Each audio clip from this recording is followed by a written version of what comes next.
Now this video is sponsored by our first ever sponsor, Don't Hide the Plug. Don't Hide the Plug is an apparel company co-founded by two brothers from Flatbush, Tafari and Rossi Harper. Now these two black brothers have created an amazing, inspiring, high-quality brand.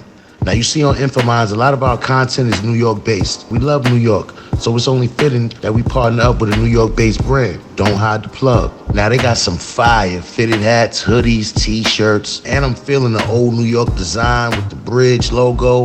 They got the clout joints, the dad hats, and you can also have them delivered to you in the resealable merch by the pound bags too.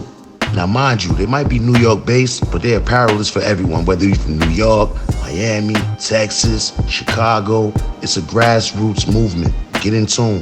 And they offer free shipping on all domestic orders of $75 or more. But if you enter the exclusive Infomines promo code, you'll get an additional 10% off at checkout. You already know I ordered my package. My package is on its way.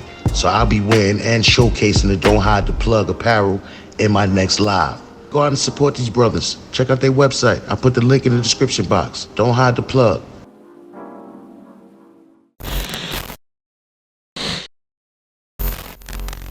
Well, peace, world. Let me welcome y'all to another episode of For the Culture. Now, this episode, we have someone special in the building. We have the very beautiful Miss Sara Jay in the building. Now, Miss Sara Jay, can you tell us a little bit about yourself, where you was born and where you was raised and stuff like that? I'm originally from Ohio, but I've traveled all over the world and I've lived all over the U.S. and I currently live in Miami. Now, how many years have you been in the industry? 20, like working on 21. You're quote unquote like the OG of the game, more or less, right now. Yes. Okay. How did you get into the business, and how old were you when you first started? I was stripping, and there were certain things about stripping that I really liked, and things I didn't like, and I just decided that I wanted to do porn. I really like sex, and I like it when people watch me. I don't mind performing. So I sent pictures out to every producer, photographer, webmaster I could find. I got a meeting with a photographer based out of New York that knew a lot about the adult industry and had a lot of connections and stuff. And so I went to New York and started doing some fetish work and some like light porn work for some new websites and stuff. And then from there, it just kind of snowballed. I went out to LA and shot a bunch of stuff out there. And I was living in Vegas at the time, so I just went back and forth between LA and Vegas working. Was the money the same then as it is now, or has it gotten better? Has it gotten worse? What was it? I have 3 businesses now, so you really can't compare the money. The adult industry, just like any other entertainment industry or industry where you're creating a brand, obviously the longer the brand is around, the more money is going to be available, the more opportunities are going to be available. So you really can compare the two. What do you recall about say your first scene? How was your first experience? Was it awkward? Were you because some females are, they're like naturals, and then some aren't. So in your case, what was your situation?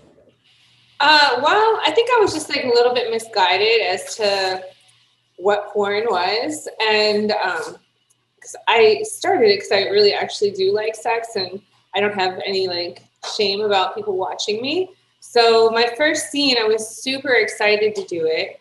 I had like a great attitude and I was like very enthusiastic, but I didn't realize that this is all like a timing kind of thing. We had a certain amount of time we had to fulfill, and so like I just tried to give it my best. And the guy came within like 3 minutes. So now behind the scenes, is it really is it kind of cookie cut, or is it because, from on the viewer side, everything looks perfect, everything is, but on the actor side, on you guys' side of it, is it very technical, the poses and positions and things of that nature, everything is choreographed, right? Am I correct? Yeah. Does that make it harder, or does that make it easier? It depends on who your director is. I mean, there's lots of different directing styles out there, and a lot of people do it differently. So it just really depends on who the director is. So let's say how many scenes would you say you think you've done it? Do you count, or is it? I don't count. It's somewhere around 3,000 or 4,000. Now, how many people are involved in the making of a scene? Like, how many? Like, okay, we see the people that's on camera, but like, what's the scene like in off screen, off behind camera? Excuse me. It could be as small as the people that are on camera, the makeup artist, and the director. But sometimes it's as complicated as like a makeup artist, a PA, a director, a producer. They have like different assistants, and maybe a sound guy, a gaffer, somebody for lights. It just depends on how big the production is and what company you're working for. Now, have you ever had a partner that couldn't deal with your profession? Like, just some people just like some people is cut out for it. Some people is not. Some guys that probably can deal with it. Some guys that probably can't. Or some guys that say that we can deal with it, and then once these situations starts arising, then all of a sudden it's not what I signed up for. So how's it been? How's your experience been? I don't really date, so no, I haven't had any partners that had any problems with it. Okay. So you don't date at all. No. So everything is business. Yeah, like I have some close friends and stuff, but yeah, I Okay. don't really date. Have you ever fallen for a co-star or No. kind of not like falling, but like, well, I like him. He's just No, have. that's great. Absolutely. That's kind of like what I hope for is because, that creates like good chemistry and then you enjoy your workday even better. So is it like a lightly flirting, like friendly flirting? Yeah, I mean, I How would like does to it? hope that most of my scenes are like that. Okay. Yeah, like I want to create some kind of chemistry and like, you know, let my, co-star know that I'm interested in them. What do your friends and family say about your career path? My friends mostly work within the industry, behind the scenes, editors, webmasters, producers, Okay. directors. So it's pretty normal within my friend group. And, as far as my family goes, I have a very small family and they're very supportive of me. It's really just about like my attitude and, staying humble. Are you like the poster woman for the term PAWG?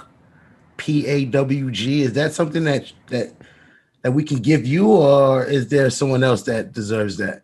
Sure, I guess. I mean, I've been called that many times over the past 20, 21 years. So So how does it feel it's fun. being like because for my generation, I'm a little bit older, so I guess mine was the porn stars then was like I would say Vanessa Del Rio and those type. Now, how does it feel with you being that for a younger generation, even an older one? You like the newer It's version. really cool. Like, I'm very appreciative of all my fans, and I'm glad that they still like to watch me and stuff like that. Our audience is 90% male. Now, can you tell me, does size matter in the business? In the business, well, yeah, sure. Like you have to within the industry, while you're having sex, you have to open up to the camera and make sure that there's room for the camera to get in and actually see you. So, and see like what's going on. So you need to have like a little bit of length, or the girl has to be really small. So, if it's a bigger girl, you need like kind of a bigger. You're not going to see anything. It's going to be much harder to get a good view of what's happening. So, if you've got like a smaller size or medium, then you just have to work with smaller performers. Now, is it all acting, or do you get pleasure from your work? Or I asked this because I saw an interview with another actress, and she said that she never got into it. That's sad. That's sad. Why would you do this? That's really sad. There's so many jobs to do in the world and, so many opportunities, especially for a pretty girl. And if you've got like a little bit of intelligence, you can do well in just probably any industry you try. But if you decide to do porn and then don't enjoy it at all, it's really sad. Now, is there a such thing as a casting couch? Does that like really happen, or? Yeah, I mean, for sure. That's like kind of an antiquated idea, I think, to a certain extent. I mean, that's something that we used to do in the early 2000s. There was a lot of casting couch series and stuff like that. So, What has replaced that? That's a good question. I don't know what's replaced it. I think that, there's so many ways for performers to put themselves out there and we can actually see their work and see how they perform and how they look on camera and how well they do on camera, whether it's camming or OnlyFans or, Pornhub. You can submit your own videos on Pornhub. Then I think casting couches aren't totally needed anymore. And that, that idea has been like played so many times that I think people have just like kind of moved on from it. Is that like OnlyFans and things like that has taken the place of that now? So now you don't need a casting there's couch? plenty of places to see your work before you actually. How do you feel being in the adult industry and the rise of all of the new things like the camera girls and the OnlyFans? Has that taken away from the industry? No, not at all. It adds to it. Yeah, there's so many people in the adult industry and the adult community now that it really brings awareness to, sexuality and I think not just like awareness, but like, acceptance. So a lot of people that may have felt uncomfortable with sexuality, theirs or anyone else's, they're a lot more exposed to it now. And I think that, it makes the world a better place, really. There's a term called a fluffer in the industry. Now, are there girls that might have started off as fluffers and got in the industry because they got into it from that level? Not usually. And can you explain to the people what is a fluffer? A fluffer would keep a guy hard during a scene. So if say it's going to be like a big shoot with like lots of dialogue or maybe a lot of distractions, like multiple partners, like might be a gangbang or something like that, and the guy needs to stay hard the whole time. Or it could be a photo shoot, which photo shoots are a lot more difficult because they're not video shoots, and so you have to, stay hard for photos, like which it's not action. So sometimes there's fluffers for like I would say most often like gangbangs and photo shoots. Because there's going to be times where the guy's not being stimulated by the main person on set, What do you say to people that say porn is demeaning to women? They're wrong. It's just, they've been programmed by their religion or their culture. And, honestly, many women in porn have chosen this path. Many women in porn are strong women that know what they like, know what they don't like, know what they want to do, know what they don't want to do, and have been able to take control of their life and their future. And also make like a good example of someone who enjoys their sexuality and kind of gives other people permission to do so as well. Now I've read dozens of articles saying women didn't choose to be in the business, but that they're forced into it by men. Now, from your experience, is there any truth to that? Or could there be? No, not from my experience. I mean, I'm sure that there's instances out there. I mean, we're talking about a whole industry that's been around since, the 70s, so I'm sure there's instances where there's pimps who have girls and they suggest that they get into the industry. And there's always going to be women who do things for men and don't do them for themselves. Like, I don't think that porn is like a big issue, to be honest with you. Like, let's worry about making strong-minded females and not so much about condemning pornography. How about if we really concern ourselves with bringing up women, daughters, your daughters, your sisters, bringing them up in a strong environment where they feel comfortable with their own sexuality and saying yes and saying no to things. Now, the crazy thing is a lot of people will say like, okay, women that strip or women in porn, they would say that, or they have daddy issues. And then not look at it from the flip side, like a case like yourself. You come from a home with your mother and your father in a home, and you just happen to like having sex. So you happen to get into a business where if you're doing something you like, then it's not really working. Right. I mean, honestly, even if you do have daddy issues, you could be in any other industry and have daddy issues as well and take that out in your personal life. It's what's the matter what your issues are. Like, we all have issues, right? I mean, guys in the industry have mommy issues, we all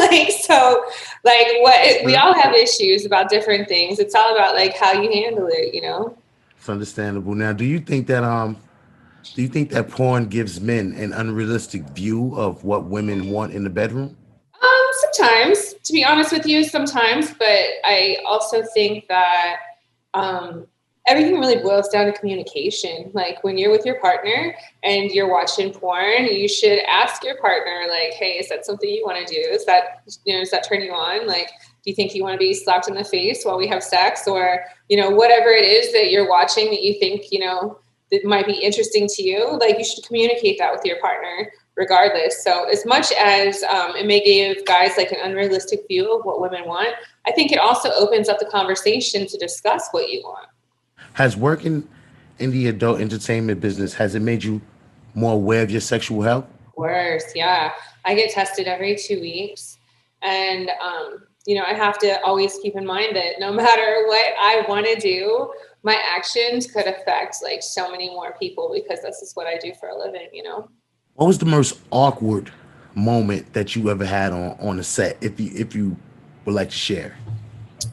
Um, I really like in my personal life and also on set, especially on set. Sometimes if I already know that I'm going to have sex with somebody, I really don't want to know that much about them.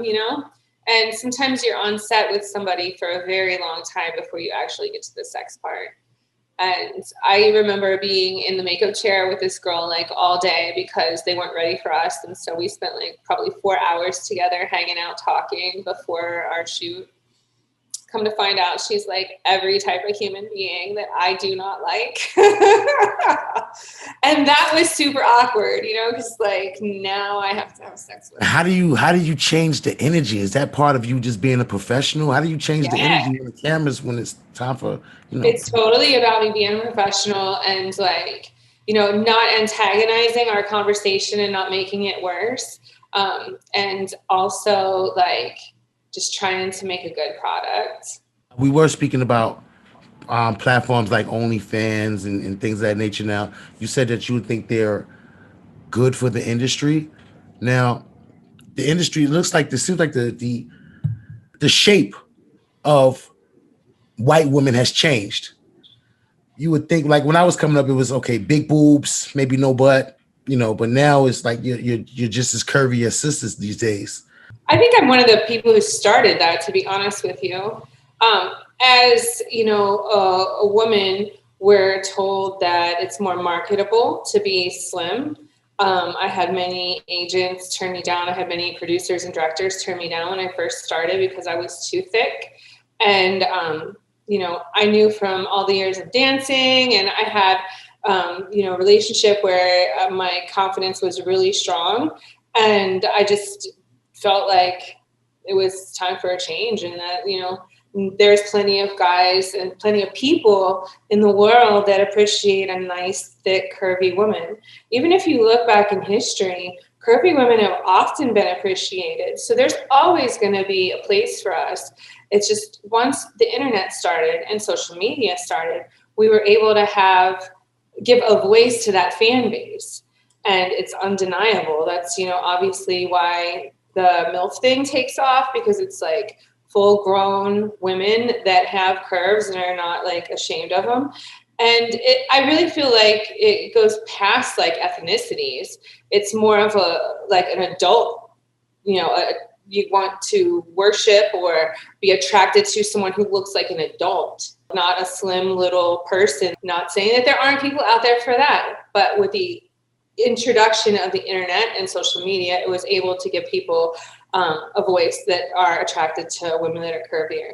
Not just women that are curvier, but the internet and social media was able to give everybody a voice, no matter what you like, whether you like clowns, whether you like pregnant girls, whether you like grandmas.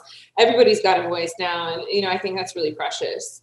Now I see you on social media. I follow you on Instagram, and I see you have an opinion socially. Everybody. Okay, Miss Sara Jay, of course, yes. But I wanted to ask you some questions, maybe off the beaten path of the adult industry. Now I see you following people like Mr. Checkpoint. His thing is always film the police. What's Miss Sara Jay's opinion on what's going on in the social climate in America?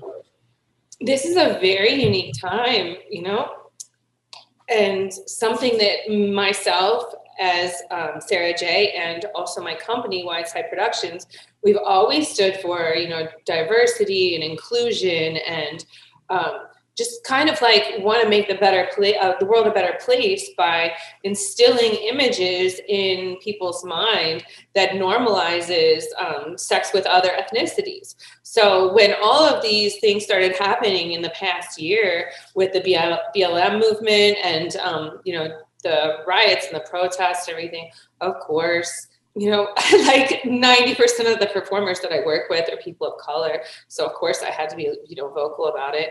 And I'm very supportive of the movement and supportive of all my people in the industry that, want to change the industry for the better and, feel like the industry is like excluded them over the years. Like I'm all for whatever I can do to, be a good ally. You're very popular amongst all races, of course. Now, clearly, you don't discriminate from your work. We see that you don't discriminate now. But why do some Caucasian female stars refuse to work with some black guys? I don't want to mention any names, but I've done some research and I see that there are some females that they don't want to work with black guys because they've already set up a certain demographic for themselves and they don't want to kind of go against that. And by having interracial scenes, we'll go against that. What's your take on that? I try not to be too harsh and judge anybody right out the gate because there's a million reasons why people make the decisions that they make, whether it's, being misinformed by a manager or an agent, or maybe it's their upbringing and pressure from family and, people that they love. Or it could just be that they're racist and they don't like black people, it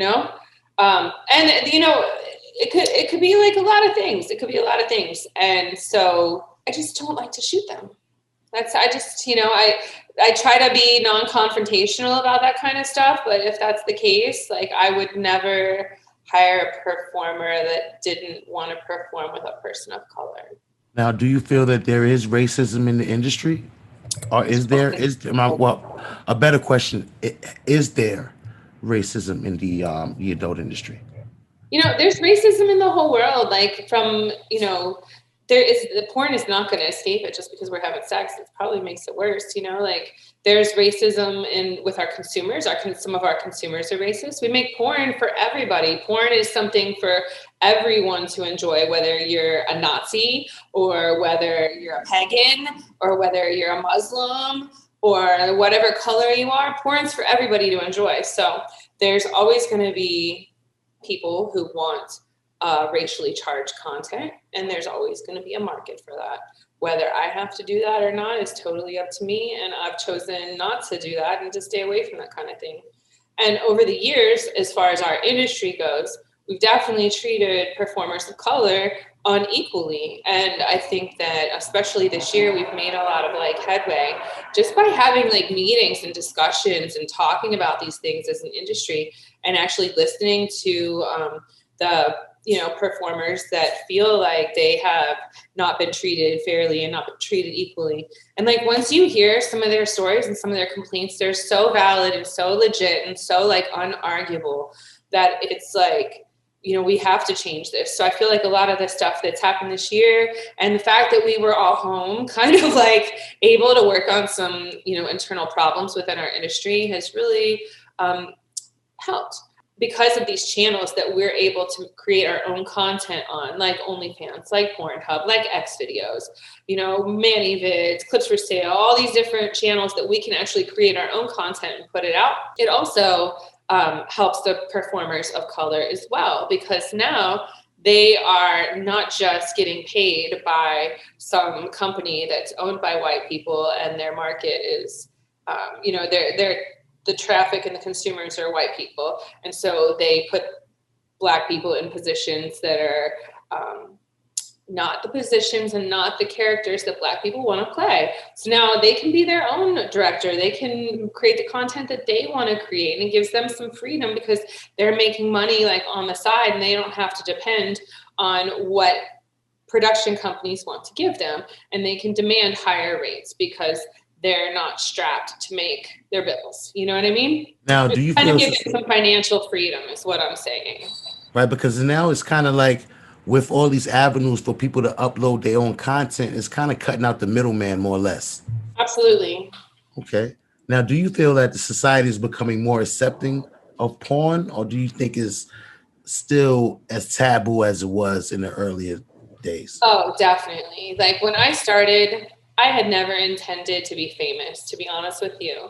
Like when I started there, I knew nobody would ever come up to me and ask me if I did porn. I was like, nobody's ever going to do that. And like, cause the mentality was different. I knew if they did do it, it would be like super discreetly because they'd be embarrassed, like, did you do that movie? But now, 20 years later, like I got people like in the middle of the grocery store, like, hey, you're Sara Jay. I jerked off to you 6 times today. So yeah, like people are much more open.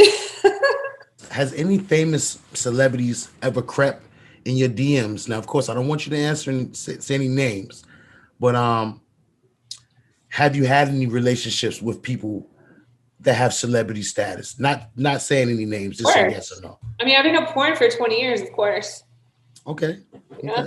Barack Obama had followed you on Twitter. Mm-hmm. I think that was last year. Nope, 2008. Oh, that was 08. Excuse me. I'm sorry. What did you think when you saw that he was following you, and is he still following you? I didn't think anything about it, to be honest with you. Like, yeah, it made no difference to me. No difference at all. Like just another fan. Yeah. When do you think you will retire? And do you think you will continue to work in the business, but in another capacity? Well, I own my own production company that I've had for over 8 years. I have a management company as well, where I produce content and manage talent. And, I have a lot of other businesses. I have a CBD business, and a lot of that has crossover traffic. So I'll always be in the industry in some capacity. I don't have any plans on retiring. Okay, so what other businesses do you have now? I just want to get you to plug everything you got going on, what you're working on, what can we expect from Sara Jay in the future, just that type Yeah, of thing. you can always check out sarajlinks.com for a list of like everything from all the places I put my content to my social media and like all my products and merchandise. I've got, a toy stroker that has my voice. It's really cool. It lights up. It has my voice, and we'll talk you through like your whole motion. I also like have lots of t-shirts and stuff. I have an online store where I sell previously worn clothes and posters, 8x10s. And, because I have a production company, we also sell DVDs as well. So we have DVDs on there. And of course you're like, DVDs, who buys those? Lots of people who don't have stable internet. There's plenty of people that live in the country and stuff that don't have stable internet. And also it's the last tangible that people can get like still autographed, you can't autograph a clip, so don't shit on DVDs. Ooh, that's But right. That's right. yeah, there's lots of different stuff. And whenever I do any kind of like new product and new merchandise, there's a few like top secret things that I'm currently still working on. It'll be like heavily advertised and marketed on my social media as well as sarajlinks.com. What is Miss Sara Jay when you get in the car, when you're on a ride or taking a trip? Who are you listening to? I know you listen to hip hop. Like, who's some of your favorite artists and who's some of your favorite rappers right now? I'm like an old head, so I still listen to like old school hip hop. Like, I'll put on The Roots or Talib Kweli. Yeah, I'm pretty. Let me get your top 5 right now. Sara Jay's top 5 right now. Dead or alive? Right. Like I'm just talking as far as like listening to music goes. Like I listen to lots and lots of The Roots, Tribe Called Quest. Okay. I listen to a lot of Major Lazer. Like I really like Major Lazer a lot. Okay. Yeah. That's 2. We got The Roots. You got Major Lazer. You got 3 more. Yeah. Well, Tribe Called Quest. Okay. Yeah. Onyx. I really love Onyx. Wu-Tang. Okay, there we go. All right. Decent five. Yeah. I'm not going to take up any more of your time, Miss Sara Jay. It's been a blast talking to you. I'm thankful that you blessed the platform with an interview. I know you're such a busy person. we just wanted to do something different, just to try to appeal to a wider audience and start interviewing different people from different walks of life. For sure. I appreciate it. Thank you. All right. Well, thank you for your time. I appreciate it. Thank you so Have much. a good one. What's up? This is Sara Jay. Shout out to Timbo from Info Minds. Make sure you watch it.